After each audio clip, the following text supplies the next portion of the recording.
Hey, Max Tr3 Revival coming back at you. Trying to get my problem solved. If you remember from my last video, I had a little issue with the ball joints. So I went ahead and ordered some replacements and they came in.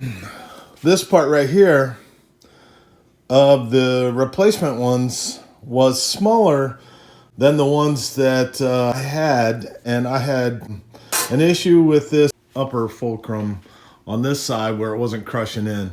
I decided to go ahead and use these, so I went to take them to a machine shop because I didn't have a die that big. And they worked with me and gave me a really good price to just clean the threads up. I didn't mess up the nut, so that was fortunate. So I managed to get it all put back together, and I'm in. I gotta send these other ones back, but let me go ahead and show you these nylock nuts that I got. This is what they called a nylock nut. Never seen one like this before. I'm used to the kind that have the nylon all the way around the end of the nut.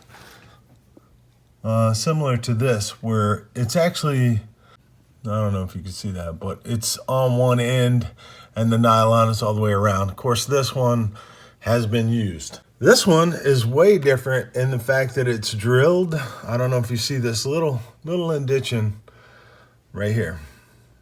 It's drilled, and supposedly that's enough. I don't know about anybody else, but when I'm looking at something that's holding the upper section of the ball joint, I want a little more than that. What I decided to do was go back with the slotted nut and then go ahead and put that in. And I was able to get it down far enough where I could get the cotter pin through. So the cotter pin's in. It's torqued up, which is why I marked it. So the only way I could do that, though, is run it without the washer. But it's tight. I don't think I'll have any problems whatsoever. So that was the route I decided to go with. Thought I'd share with you on that. I've tried pulling this up. I think I'm going to go ahead and do this the proper way. I'm going to drop the coil spring back out. After I get the coil spring back out, I'll raise it up, tighten up everything I need to on the top end again, and then put the coil spring back in, then button up the lower end. Get all the cotter pins back in. We should be done with this section of it. Then I can get back to searching for the rear end. Shackle brackets that I need for attaching the shocks to the springs. So this was my homemade tool, which I had put together. It's I think it's a 1/2 inch or a 9/16 rod, some threaded bolts, and I made a little plate for it, which was out of aluminum. It's a fairly stout piece of aluminum, and I double sandwiched it and put some set screws in it to hold it tightly together, and some really great sized washers.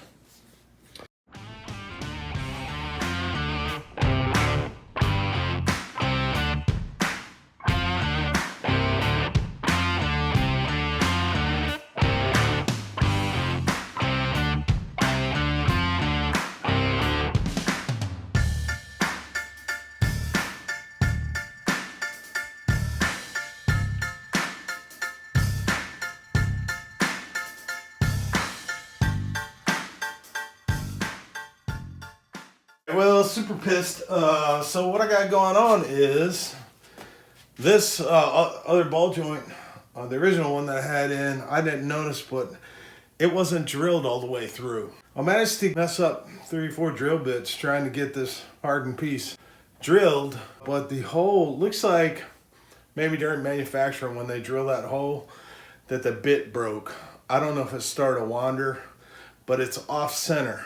So my only fix I can figure out is to widen out the slot a little bit so I can get the cotter pin through. So that's what I've done, and now I'm going to try reassembling and get the cotter pin in, finish this up, get the coil spring compressed again, put everything back on the pan, then skip to the other side. Said a couple good swear words, but you missed them.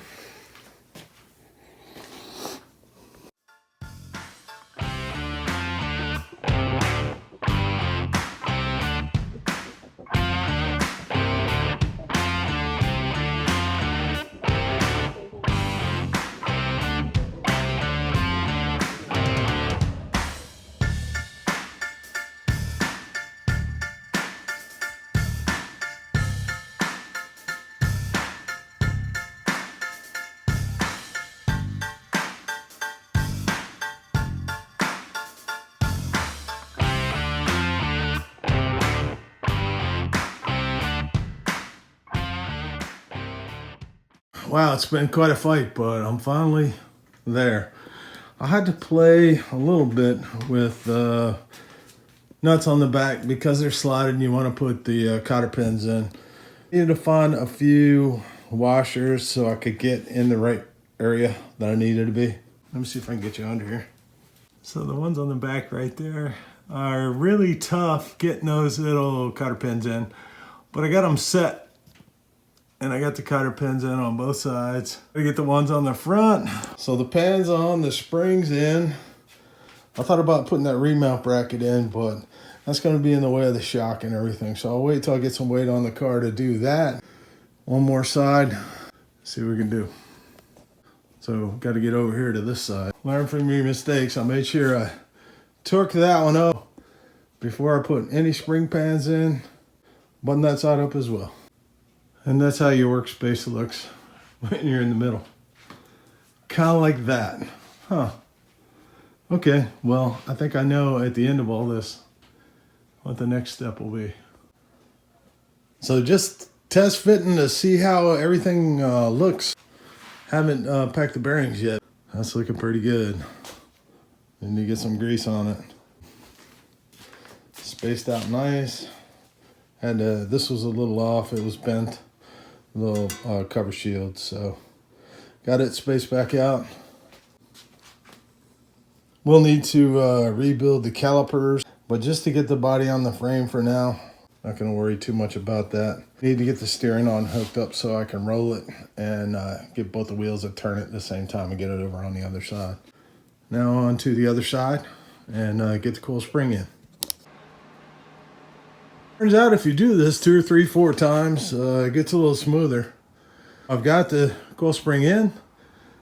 I'm getting ready to secure the pan. I'll drop it back down, put the dust shield on, and then I'll mock up the front hub with the bearings and everything. I still got to read some info on that felt seal. I know somebody said they were too thick, or you got to adjust them and then adjust them again. Something to look at. Woo, yeah, getting there. A lot of work to get to this point. I am pleased that I made it this far. I've just got the hubs and the rotors sitting on there. Everything's in the proper spot. Everything's rotating the way it should. I just got to get the steering linkage on. I'll polish up a few bolts for tightening the cross member in. Steering box is later. I've got a few more washers I got to pick up because the slotted castle nuts aren't lining up in the right spot. So need a couple split washers and a couple flat washers. So now that I am pleased with this part, I can go ahead and start trying to hunt down those shackle brackets for the rear. I don't know if I'm using the wrong terminology or not. They're actually called spring mounting brackets, I think. That is next on the list so I can get the rear end on. This fought me hard, and I think this will work just fine. So I missed front end Friday. I think it's looking pretty good. Steering linkage arm, the kid said he's gonna clean up, so we'll get him on that task in detail. Right over there. Got the Delron bush kit for that. All right, here we go with the list. I can say that's done.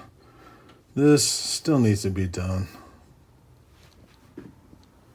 Training A arms are done. Paint touch-ups done. And the front end is together. So number 1 on the list, this is the number 1 thing I need to do. If I can't find it in another week, I'll probably just go ahead and place an order. Bite the bullet and just say my bad for not keeping up with the stuff. All right, well, that does not need to be sitting over here. This needs to get back on the car. Clean up happened. Ready to get to the rear end. The front kind of already where it needs to be. I'd say that's a win because I got it accomplished like I wanted. Yeah, that's what you do. You keep plugging away. Open in some more boxes, checking for parts. Hey, so I'd like to say thanks to everybody for following along, checking in on me, making sure I'm doing okay. Words of advice on how to take care of some of this stuff is always helpful. On to another project, another part of the car, so we can hopefully get it into a roller and move stuff around and get the body back on the frame. All right, till next time.